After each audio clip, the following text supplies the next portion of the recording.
Assalamualaikum warahmatullahi wabarakatuh. Salam sejahtera bagi semuanya. Welcome back to my channel TPMDS. Selamat datang kembali pada channel TPMDS.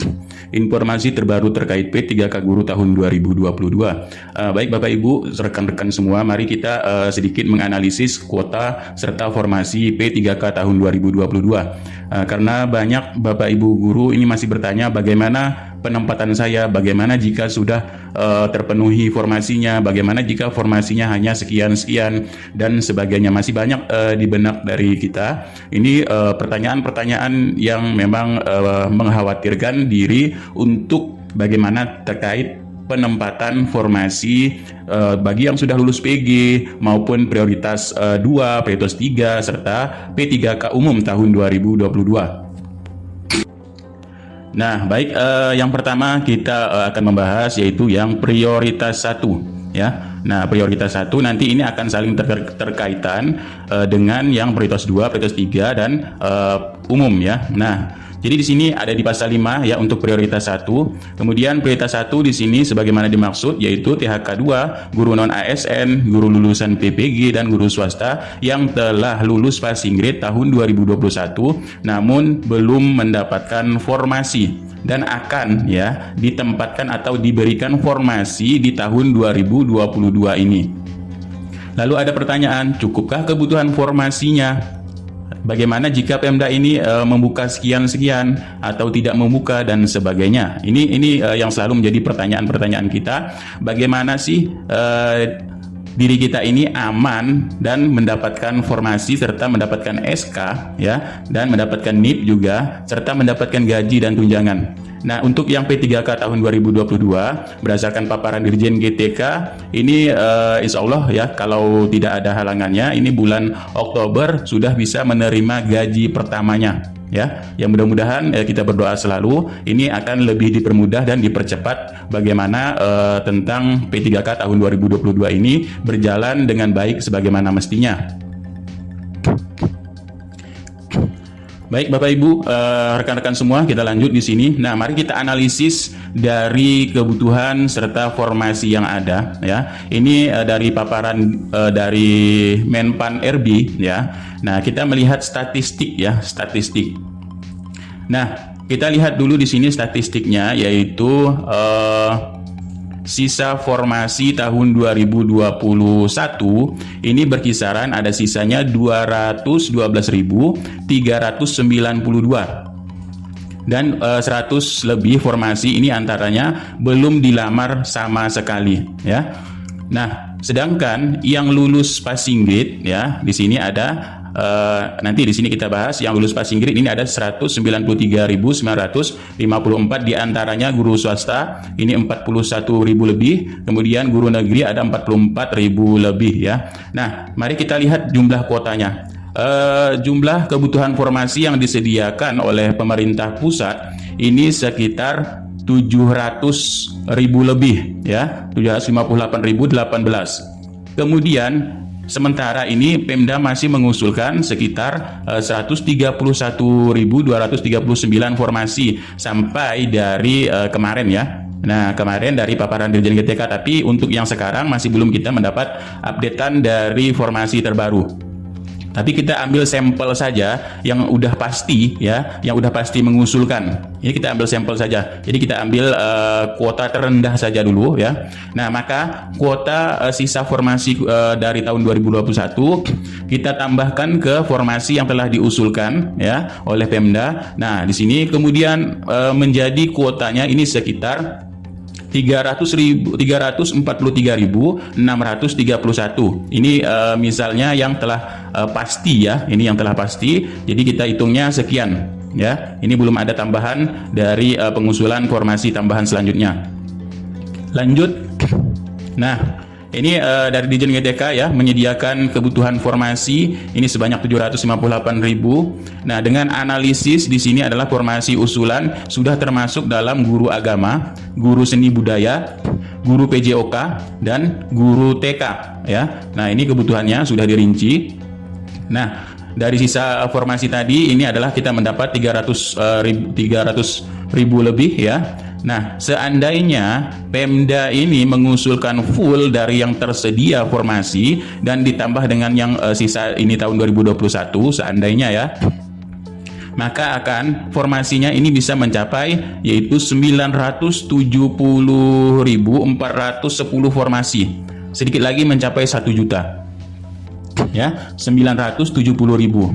Nah, lanjutnya di sini, maka pemerintah ini sudah memperhitungkan untuk yang pensiun, ya. Nah, yang pensiun ini sekitar 77.124. Ini pasti akan diganti, ya. Nah, ini pasti akan diganti. Selain dari kekurangan, maka yang pensiun ini akan diganti juga. Jadi ini pasti akan nanti dialokasikan formasinya. Nah, tapi kita ambil dulu saja yang udah pasti saja di sini, yang sudah kita gabungkan dari penggabungan sisa formasi dengan penggabungan yang sudah diusulkan Pemda tahun 2022 ya. Jadi sekitar segini dulu. Ini untuk kita menghitung yang prioritas nantinya. Nah, lanjut lagi di sini. Sisa formasi kemarin ya, sisa formasi kemarin ada sekitar 117.939 ini di daerah 3T ya. Nah, daerah 3T yang kurang diminati. Berarti formasinya memang masih lowong dan masih kosong sama sekali ya, tidak ada pelamarnya. Nah, ini sekitar 100 lebih dari 200 lebih ya. 100 lebih ini adalah formasi daerah-daerah 3T. Nah, itu dia ya. Kemudian ini telah kita jumlahkan dari formasi yang telah diusulkan dan yang digabungkan dari 2021 kemarin dan data dari provinsi ataupun data dari daerah ya. Nah, kita lihat di sini data dari daerah. Misalnya di sini adalah Kaltara, Provinsi Kaltara ya. Yang lolos seleksi tapi tidak mendapatkan formasi ada 47, sisa formasi di sini ada 358, kuota 192 dan usulan ini 112. Nah, mari kita lanjut, kita bahas yang ini. Nah, seandainya ya di sini dari total formasi tadi yang sudah kita gabungkan ya, untuk mengakomodir guru yang sudah lulus passing grade ini sebanyak 192, yang diantaranya guru swasta ini 41.000 dan 44.000 ini guru honorer sekolah negeri, dan sisanya adalah yang THK 2 ya. Nah, sisanya THK 2 maka mencapailah 193.954. Kita lihat ya, kita lihat analisis di sini saja. Guru honorer negeri yang akan diprioritaskan utama mendapatkan formasi hanya berkisaran 44.866 ya. Maka sisa yang sudah diusulkan dan digabungkan ini sekitar 300 lebih. Maka masih ada sisa formasi 100 lebih di sini ya. Nah, ini 100 lebih. Ini kita ngambil data acuan yang paling terendah ya, paling terkecil dulu. Ini pun masih sisa jika kita ingin mengakomodir ya guru-guru yang sudah lulus passing grade dengan rincian yang sekolah negeri saja ya. Yang negeri saja di sini adalah 44.000 saja ya. Nah, maka masih banyak lebihnya jika kita alokasikan ke di sini ya, alokasikan ke formasi yang ada di sini. Nah, kita lanjutkan. Lalu kita memperkecil lagi bagaimana formasi tersebut ya. Kita perkecil ini pada Kabupaten Kaltara misalnya. Di sini kan ada NTB juga ya yang masih ada sisa formasi, kuota ya, serta usulan. Nah, kita perkecil lagi. Di sini yang lulus PG tapi belum mendapatkan formasi ada 47. Ini di satu pemerintah daerah ya, umpamanya di Kaltara. Ini datanya valid juga, ini dapat dari kemarin ya, dari rapat Kemendikbud ya. Nah, di sini hanya ada 47 yang belum mendapatkan formasi.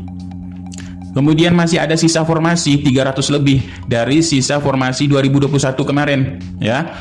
Dan kuota 2022 sesuai yang diusulkan dan ditetapkan oleh Kementerian Keuangan ya. Di sini Kabupaten Kaltara di sini Kalimantan Utara ditetapkan kuota formasinya 192 sesuai ya, 192. Ini dari data dari Kemenq ya. Nah, Ini data dari Kemenq, Kementerian Keuangan, anggarannya sekian, ya. Kemudian sudah di ACC ini sekian.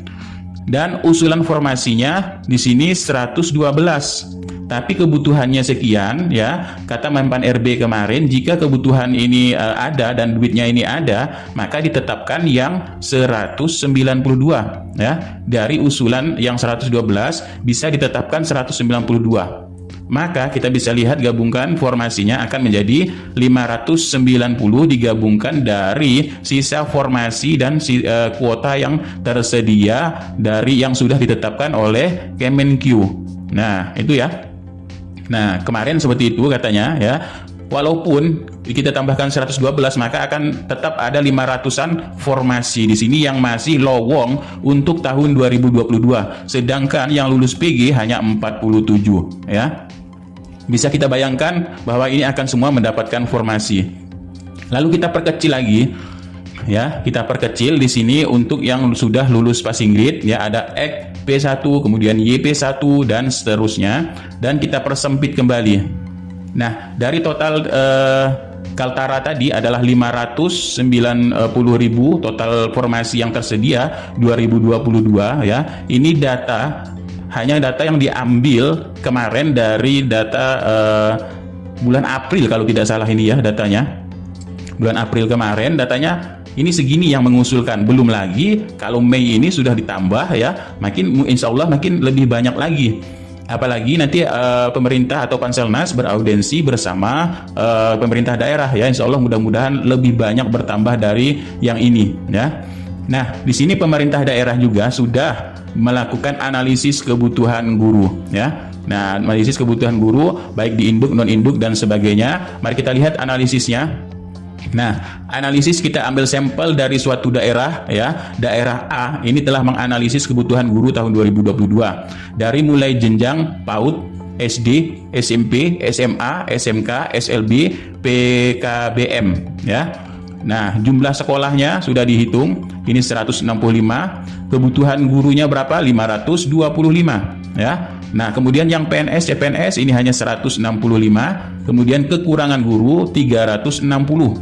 ASN yang pensiun tahun 2022 ini memiliki 35. Kemudian kebutuhan tambahan ini 316.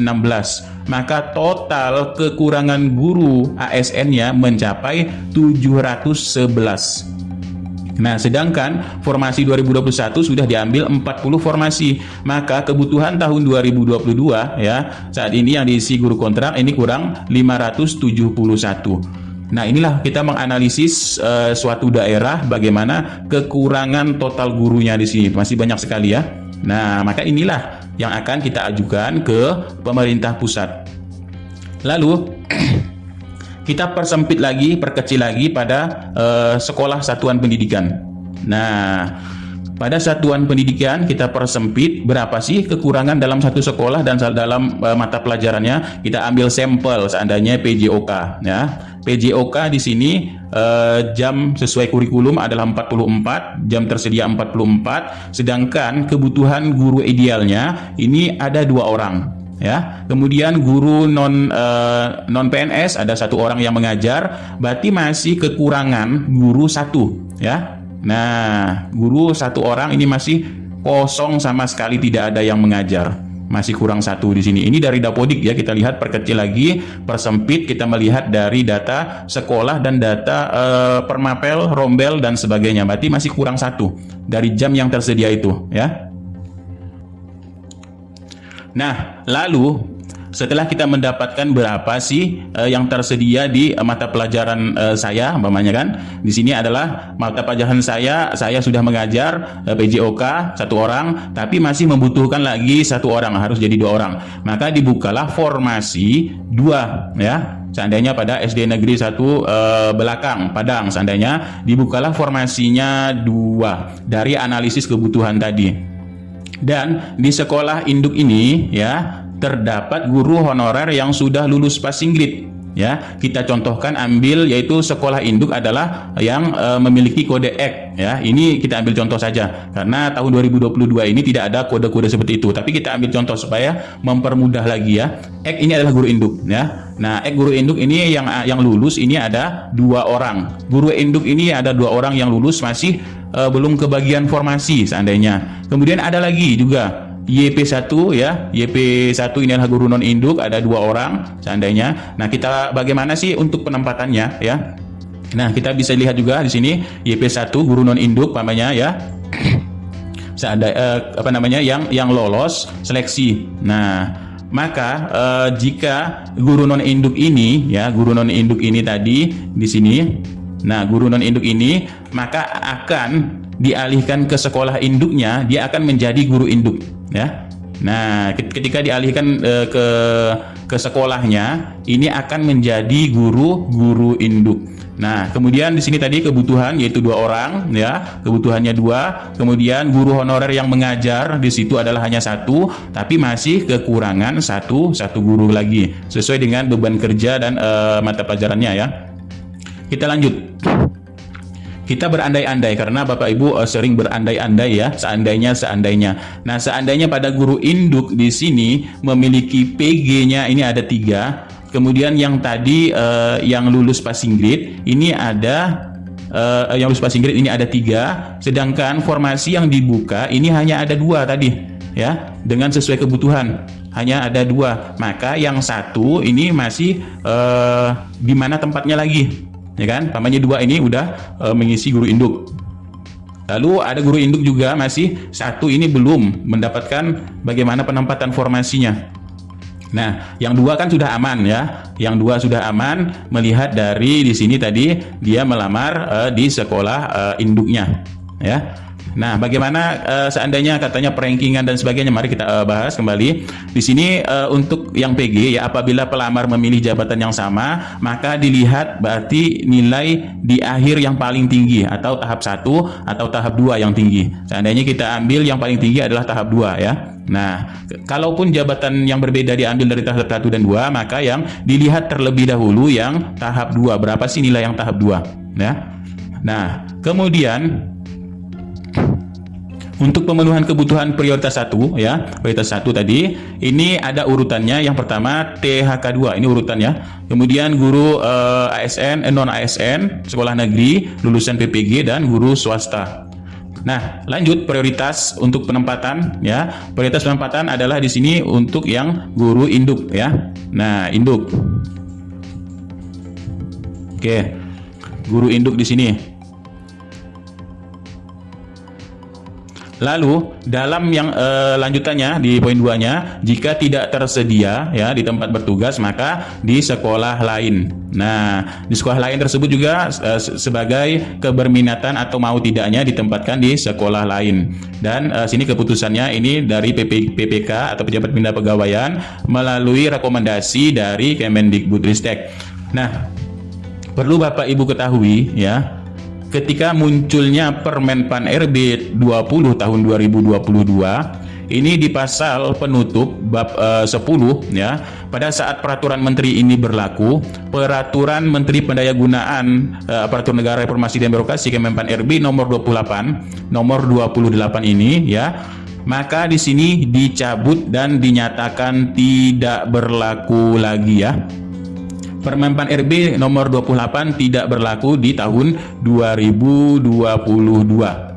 Jadi kita blacklist, ya. Nah, apa sih yang memuat di tahun 2028? Bapak Ibu banyak bertanya, ya, bagaimana jika tadi di sini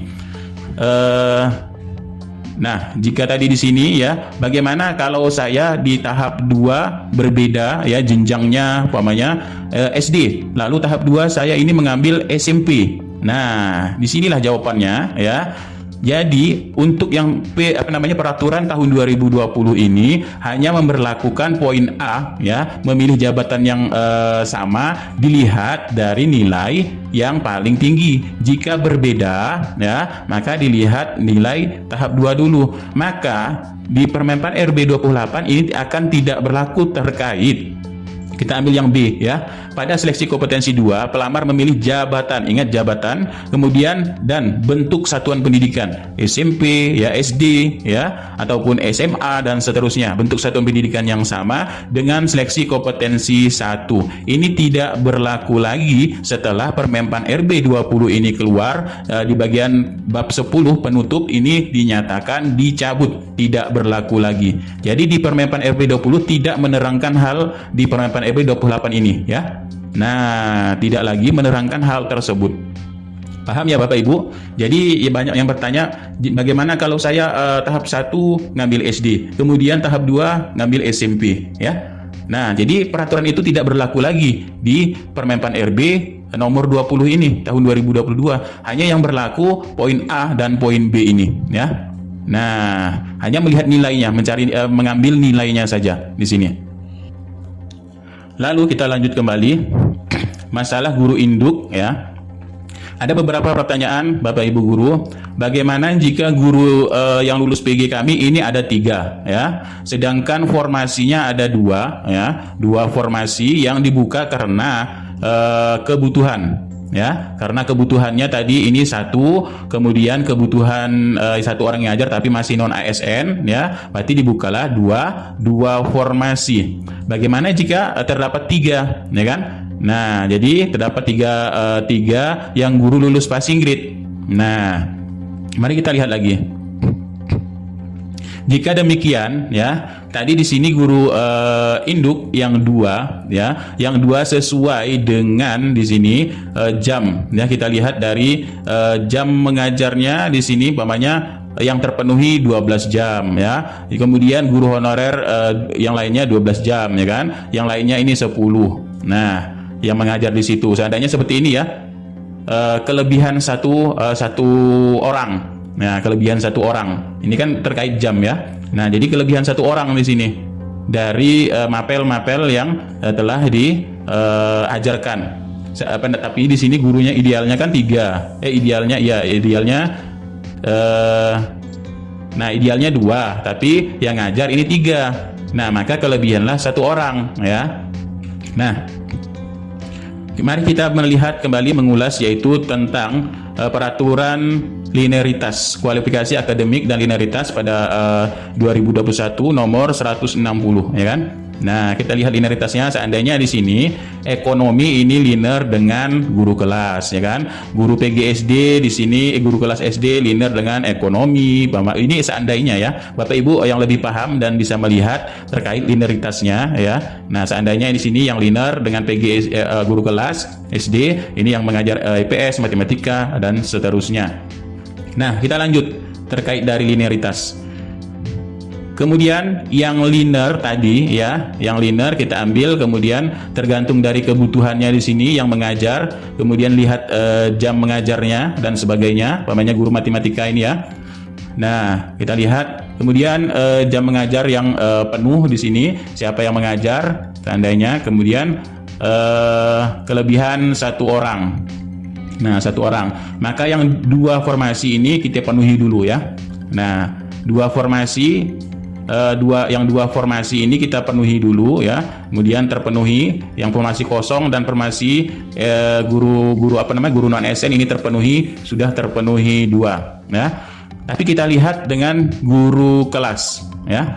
Nah, di sini ternyata dari linearitas tersebut ya, ini contoh saja, guru kelas ini linear dengan matematika ya. Nah, linear dengan matematika ini tadi sudah terpenuhi ya. Yang 2 ini sudah terpenuhi. Kemudian yang di sini guru matematika ini linear dengan guru kelas. Nah, linear dengan guru kelas. Sedangkan guru kelas tadi hanya ada 1 orang guru non ASN. Nah, maka ditempatkanlah yang 1 ini dulu. Maka yang 1 formasi ini lowong, tidak ada yang mengisi.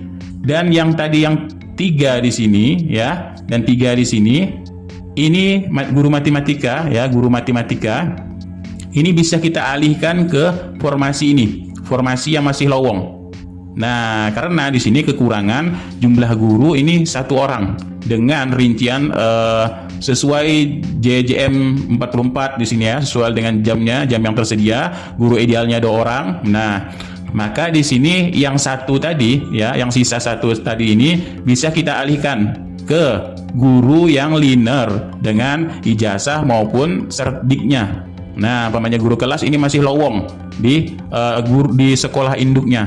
Maka inilah yang akan kita penuhi dulu.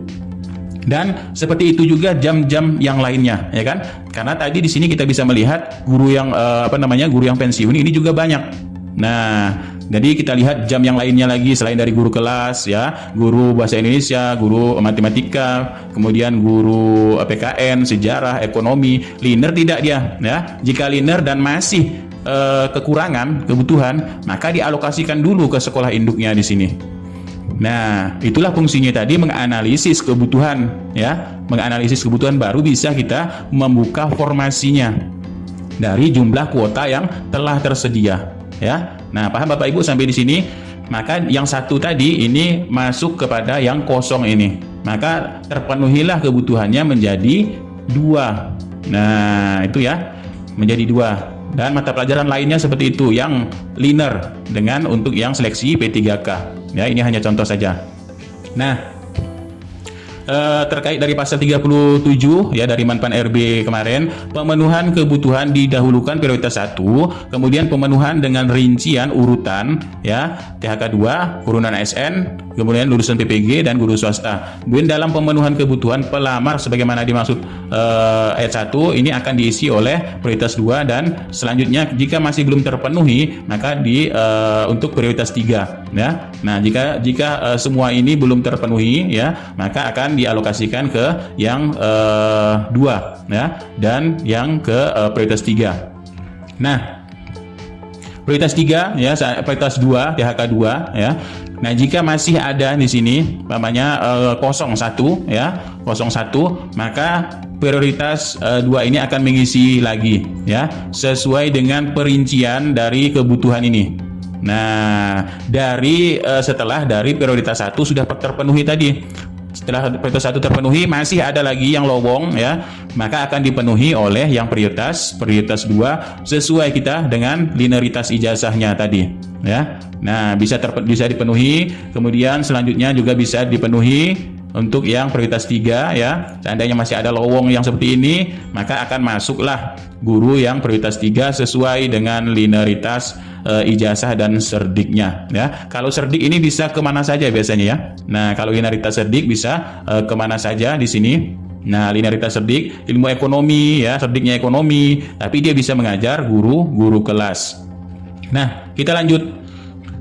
Lalu di sini untuk yang pelamar umum ya, pelamar umum ini akan memenuhi juga jika masih ada kuota, karena kuota sisa tadi masih ada juga ya. Seandainya di sini kita sudah lihat sisa kuotanya tadi ya. Nah, ini masih banyak sisa kuota dari pemenuhan kebutuhan untuk yang lulus passing grade. Sisa kuota masih ada. Ini baru yang kemarin, data kemarin, belum data yang sekarang ini ya. Mungkin lebih banyak lagi. Nah, kita lanjut lagi, yaitu yang nah, untuk pelamar umum setelah dites melalui CET UNBK ya. Nah, tes UNBK-nya ini untuk melamar ataupun untuk formasinya ini di seluruh sekolah di wilayah Indonesia bebas ya. Nah, seluruh wilayah Indonesia bebas juga, karena ada juga tadi di sini yang masih di daerah-daerah 3T ya. Nah, daerah 3T saja masih lowong kosong 117.939, sisa formasi 2021 kemarin. Nah, maka swastalah di sini bisa memilih ya jika mau. Ini berkeinginan atas diri sendiri ya, jika mau di sini. Dan jika memilih sesuai dengan domisilinya, tempatnya, bisa juga jika masih terdapat lowong kebutuhan seperti halnya seperti ini ya. Nah, itu setelah didahulukan. Lalu ada pertanyaan, yang swasta ini bagaimana? Nah, menurut dari paparan Dirjen GTK ya, swasta, penempatan guru honorer swasta di sini jika masih ada tersedia di sekolah negeri ini, maka dia akan ditempatkan di sekolah negeri. Lalu bagaimana jika tidak ada lagi, ya? Tidak ada lagi, karena prioritasnya sesuai dengan urutan tadi di sini, ya. Urutan THK 2, guru non ASN, sekolah negeri, lulusan PPG dulu, baru yang terakhir ini swasta. Nah, ini. Lalu bagaimana swasta, ya? Swasta menurut dari Dirjen GTK Kemendikbudristek, ya. Di sini jika memang tidak ada lagi maka akan ditempatkan dulu di swasta karena masa transisi. Tempatkan dulu di swasta. Nanti kalau ada yang pensiun, ya, untuk pemenuhan kebutuhannya ada pensiun di sini, kemudian masih lowong, ya, karena pensiunnya ini ada sekitar banyak, ya, untuk yang tahun 2023 di sini ini ada 75.000 yang pensiun nantinya, dan 2024 ada 69.700,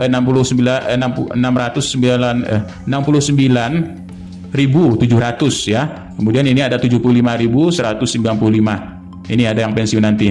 Maka jika nanti terbuka, ya, barulah ditempatkan kembali ke sekolah negeri. Nah, sementara masa transisi bisa ditempatkan di swasta terlebih dahulu tempat dia mengajar. Nah, itulah sedikit informasi terkait bagaimana penempatan Bapak Ibu, ya. Ini sudah kita ambil dari mulai kuota dari pemerintah, kemudian kita pecah lagi ke daerah, kemudian kita pecah lagi pada satuan pendidikan, melihat dari analisis kebutuhan dari P3K tahun 2022, ya. Nah, itu.